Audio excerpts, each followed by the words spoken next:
श्री हरिदास राधे राधे भक्तों, कैसे हैं आप सब। लड्डू गोपाल जी की कृपा से आप सभी भक्त बहुत अच्छे होंगे, ऐसी मैं कामना करती हूँ आप सबके लिए। तो दोस्तों, आज मैं आप सबके लिए फिर से लड्डू गोपाल जी की एक लीला कथा लेकर आई हूँ। दोस्तों, आज की लीला कथा है, मुझे भेजी है सुजाता शर्मा जी ने। दोस्तों, आज की लीला कथा मुझे भेजी है नजफगढ़ से। तो चलिए, आज की लीला कथा हम देर ना करते हुए शुरू करते हैं। दोस्तों, आप सब लड्डू गोपाल जी की लीलाओं से तो वाकिफ़ हैं कि कैसे हमारे लड्डू गोपाल जी कैसी-कैसी लीलाएँ करते हैं अपने भक्त के साथ। तो चलिए दोस्तों, आज की लीला कथा हम आप सबसे शेयर करते हैं। दोस्तों, सुजाता जी कहती हैं कि मैं नजफगढ़ में रहती हूँ और मेरी सहेली है, वो भी नजफगढ़ में ही रहती है। लेकिन जो मेरी सहेली है, वो थोड़ी-सी गरीब है। उसके हस्बैंड हैं जो बहुत ही ज़्यादा शराब वग़ैरह पीते हैं और उसको मारते-पीटते भी हैं, लेकिन फिर भी वो समाज के डर से, कि कहते हैं ना कि आदमी का सर पे साया होना ज़रूरी होता है, तो इसीलिए वो हमेशा अपने आप को उनसे घर में ही रखती है, कहीं बाहर नहीं निकलती। तो कहती हैं कि एक दिन मैं ऐसे ही मंदिर गई हुई थी, तो वो मंदिर में मैं दिया लगा रही थी, तो वो मैंने उसके रोने की आवाज़ सुनी। तो वो मेरी दोस्त नहीं बनी थी। उसके बाद वो कहती हैं कि जब मैं उससे रोने की आवाज़ सुनी, तो मैंने उससे पूछा कि तुम रो क्यों रही हो? तभी उसने ये कहा कि मैं रो नहीं रही हूँ, बस मैं अपने कर्मों की सज़ा भोग रही हूँ। तभी उसने कहा कि तुम मुझे बताओ क्या बात है? उसने यही बातें मुझसे शेयर की कि मेरा कोई बच्चा नहीं है, मैं बच्चे के लिए परेशान हूँ। मेरा पति है, मेरा पति हमेशा से दारू पीते चला आया। वो दारू शराब की इतनी बुरी लत लग गई है कि वो पहले तो पीकर आते थे, अब तो वो मुझे मारने भी लगे हैं जब मैं उन्हें मना करती हूँ तो। ये सब सुन कर के सुजाता जी कहती हैं कि मुझे बहुत ही दुःख हुआ इस बात को लेकर के, लेकिन फिर भी मैंने उससे कहा कि कोई बात नहीं, अगर तुम्हें किसी चीज़ की ज़रूरत है तो तुम मुझे बता सकती हो। तभी वो कहती है कि नहीं, मुझे ज़रूरत तो सिर्फ़ मेरे बच्चे की है, लेकिन मेरे पास मेरा बच्चा ही नहीं है, तो मैं क्या, और मुझे किसी चीज़ की चाह नहीं है। ये सुनकर सुजाता कहती हैं कि तुम मंदिर में आई हो ना माता रानी के सामने, तो देखना माता रानी ही तुम्हारे सारे कष्टों को एक दिन हर लेंगी। इतना कह के वो कहती हैं कि मैं वहाँ से चली जाती हूँ। उसके बाद से हम दोनों हमेशा मिलते थे, तो इसी तरह से मेरी दोस्त बन गई थी। कभी-कभी वो मेरे घर भी आया जाया करती थी। तो इस तरह से वो हमारे घर जब आया जाया करती थी, तो वो अपने साथ अपने लड्डू गोपाल जी को भी लाया करती थी। लड्डू गोपाल जी को देख कर के मैंने उससे कहा कि ये तो लड्डू गोपाल जी हैं ना? तो उसने बोला हाँ। तो उन्होंने कहा कि लड्डू गोपाल जी तो ठीक है, इनको तो लेकर आई हो तुम, लेकिन अगर लड्डू गोपाल जी इधर-उधर तुम चप्पल पहन कर आती हो, छू जाते होंगे किसी से भी, तो क्या दोष नहीं लगता? तो उसने कहा कि मुझे ये सब तो नहीं पता, लेकिन बस मैं इनकी पूजा करती हूँ, इनको मानती हूँ, बस इसके अलावा मैं कुछ नहीं जानती। उसके बाद उसने कहा कि मतलब सुजाता जी कहती हैं दोस्तों कि मैंने उससे ये कहा कि चलो ठीक है, कोई बात नहीं, तुम लड्डू गोपाल जी को आया करो तो घर पे रख के आया करो। उसने कहा कि नहीं, घर पे मेरे पति आते हैं, वो शराब पीते हैं बहुत ज़्यादा, और वो आते ही जैसे ही लड्डू गोपाल जी को देखते हैं ना, वो तुरंत उनको फेंकने लगते हैं। एक बार भी उन्होंने ऐसे ही उठा कर के लड्डू गोपाल जी को फेंक दिया था।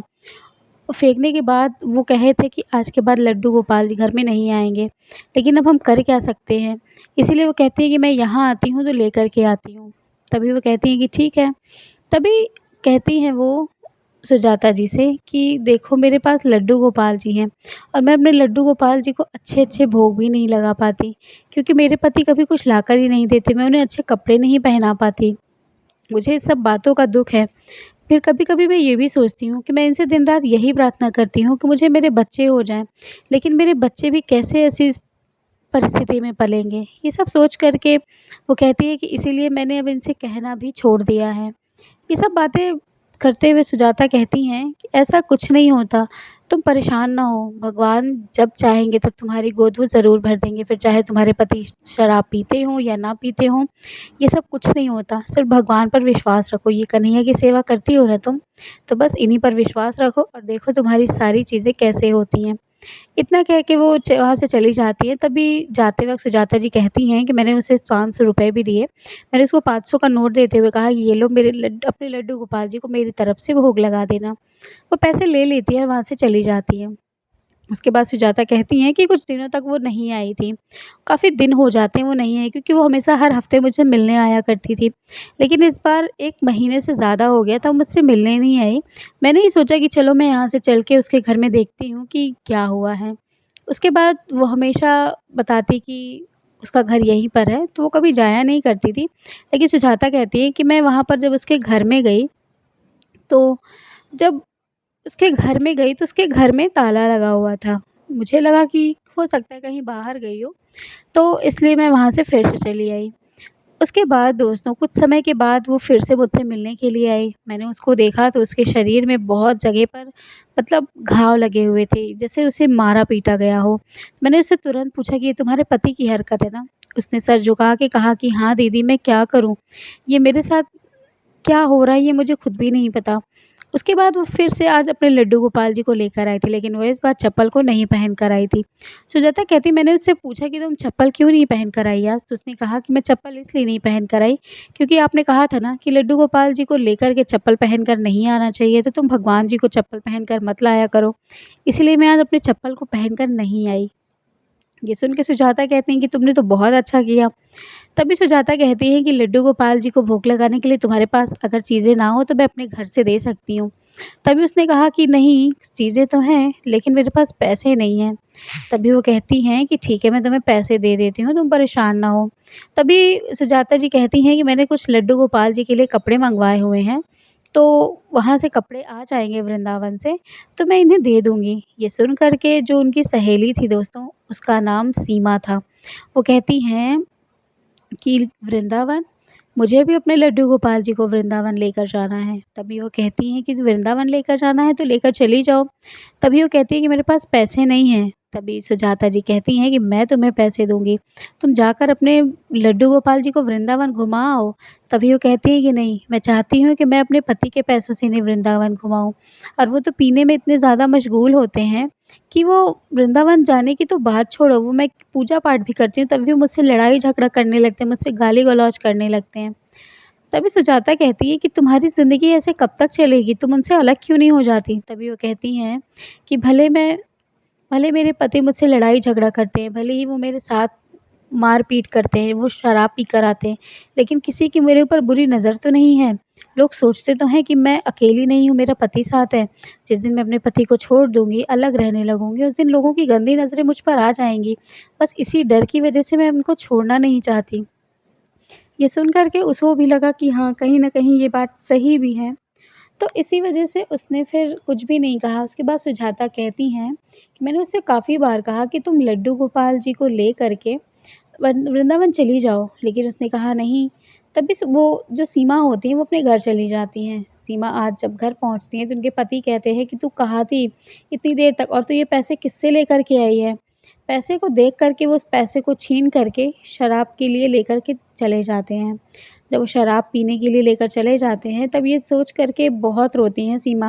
वो कहती हैं कुछ पैसे तो मैं उनसे माँग कर लाई थी, जो कि मुझे पैसे माँगना बिल्कुल भी अच्छा नहीं लगता। लेकिन मुझे अपने घर को चलाने के लिए ये ज़रूरी था, और ये पा कर के चले गए फिर से शराब पीने के लिए। अब मैं क्या करूँ? इतना कह के वो बहुत रोती हैं। रोते-रोते ही दोस्तों आज वो अपने लड्डू गोपाल जी को अपने सीने से लगाए ही सो जाती हैं। सोने के बाद दोस्तों उसके बाद उनको रात में ना एक सपना दिखाई देता है। सपना में ये दिखाई देता है दोस्तों कि उनके लड्डू गोपाल जी ना हवाई जहाज़ पे बैठ कर के वो वृंदावन की ओर जा रहे हैं। और ये देख कर के वो बहुत रोती हैं। वो कहती हैं कि अगर आप चले गए ना तो मैं आपसे बिछड़ जाऊँगी लाला, मुझसे दूर मत जाना। इतना कहते हुए वो यही सब सपना देख रही थी। तभी अचानक से उनकी आँखें खुलती हैं। आँखें खुलती हैं तो वो देखती हैं कि उनके लड्डू गोपाल जी उनके पास ही हैं, और उनके पति आ कर के पी कर के लुढ़क के एक किनारे पड़े हुए हैं। ऐसी दशा देख कर के वो लड्डू गोपाल जी से कहती हैं कि कान्हा जी, मेरे मैं अपने किस जन्म का कर्म भोग रही हूँ जो आज मेरे साथ ऐसा हो रहा है। ये सब सोचते हुए वो बहुत रोती हैं। रोने के बाद तभी वो सोचती हैं कि ये बात अब मैं जा कर के उनसे कहूँगी कि मेरे पति को कुछ ऐसा चीज़ करे जिससे उनकी शराब छूट जाए।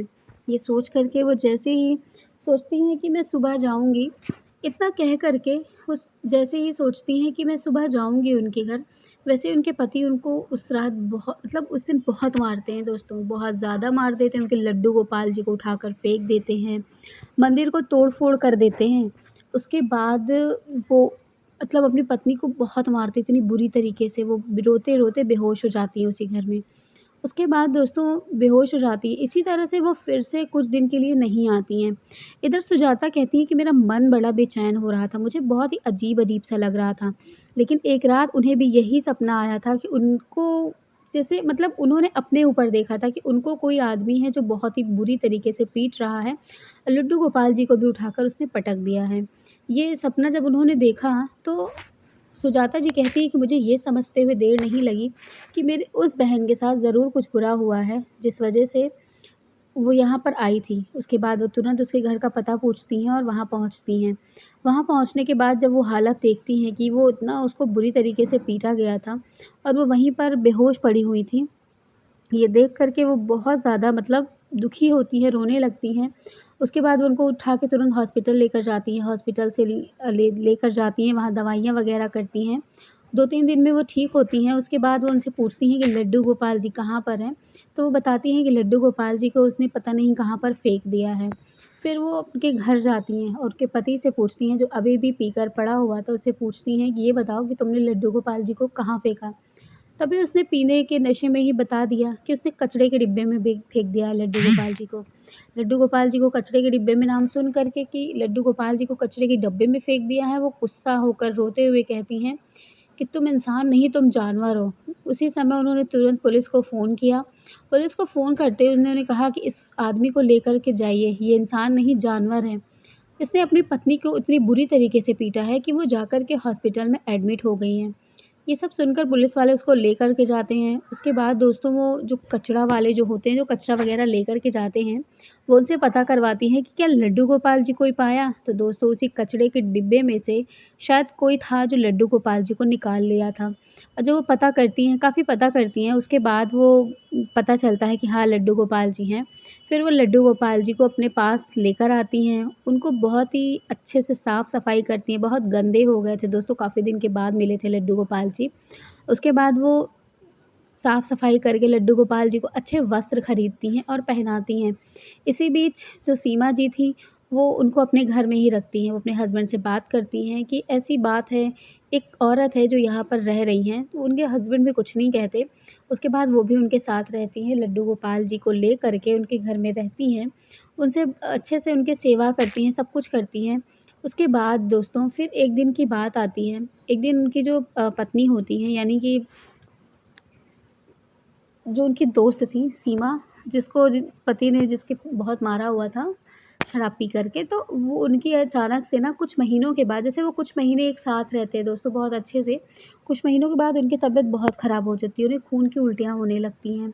उसके बाद वो फिर से उनको डॉक्टर को ले जाकर दिखाते हैं, तो डॉक्टर उनको बताते हैं कि इन्हें कैंसर वग़ैरह कुछ बताया था उन्होंने, ब्लड कैंसर कोई ऐसी दिक्कतें हो गई हैं इन्हें कि इनका बचना बहुत मुश्किल है। तो वो काफ़ी जो है दवाइयाँ वग़ैरह कराती हैं, वो कहती हैं कि मुझसे जितना बन पड़ता था, सुजाता जी कहती हैं, मुझसे जितना बन पड़ा मैंने उनकी दवाइयाँ वो करवाने लगती हैं। करवाने के साथ-साथ दोस्तों एक दिन ऐसा आता है कि वो इस दुनिया को छोड़कर चली जाती हैं। ये बहुत ही दुखद घटना थी दोस्तों, सुजाता की आँखों में आँसू आ जाते हैं। वो रोने लगती हैं सुजाता जी और कहती हैं कि मैंने कभी सोचा नहीं था कि मेरी ज़िंदगी में इतना बड़ा तूफ़ान आएगा। उसके बाद वो कुछ भी नहीं कहती और वहाँ से चली जा उनकी अंतिम संस्कार वग़ैरह करवा देती हैं, वो कोई करता नहीं है, वो दे आती हैं कहीं पर जो जैसे होता है। उन्होंने कहा कि मैंने हटा दिया उनको, सारा कुछ हटा दिया, लेकिन लड्डू गोपाल जी को मैं अपने पास रखा। मैंने उनको भोग लगाया, सारा कुछ जैसे एक नियम होता है उन्होंने मुझसे बताया था, क्योंकि मैंने कभी लड्डू गोपाल जी की सेवा की नहीं थी। तो इसी तरह से मैंने उनकी सेवा करना शुरू की और आज 2 साल के बाद मैं लड्डू गोपाल जी को लेकर के वृंदावन गई। वृंदावन जाने के बाद ही मुझे ऐसा सुकून मिला जिसे मैं आपको बता नहीं सकती। मैं वृंदावन हमेशा जाती थी, लेकिन मैं आज लड्डू गोपाल जी को लेकर बिहारी जी के दर्शनों के लिए गई, जो मुझे बहुत अच्छा लगा। उसके बाद उन्होंने कहा कि शायद इनके लड्डू गोपाल जी को मेरे साथ वृंदावन जाना था, इसलिए ऐसी घटना घटित हुई। और ऐसा क्यों हुआ, बिहारी जी ने जो महिला थी, उनके साथ ऐसा क्यों हुआ, या कह लीजिए कि उन्होंने शायद कोई अपना, कहते हैं ना कि आगे जन्म का प्रारब्ध उन्होंने भोगा था, इस वजह से ऐसा हुआ या क्या हुआ ये तो कन्हैया ही जाने, लेकिन उसके साथ बहुत बुरा हुआ। वो शायद उसने कभी अपनी ज़िंदगी में सुख नहीं देखा। तो दोस्तों उन्होंने कहा कि लड्डू गोपाल जी को मैंने ले लिया और आज भी मैं उनकी सेवा बहुत ही अच्छे से करती हूँ और रह रही हूँ। तो दोस्तों आज की ये लीला कथा आप सबको कैसी लगती है मुझे ज़रूर बताएं। चलिए मिलूंगी फिर से एक नई लीला कथा के साथ, तब तक के लिए राधे राधे, जय श्री कृष्ण।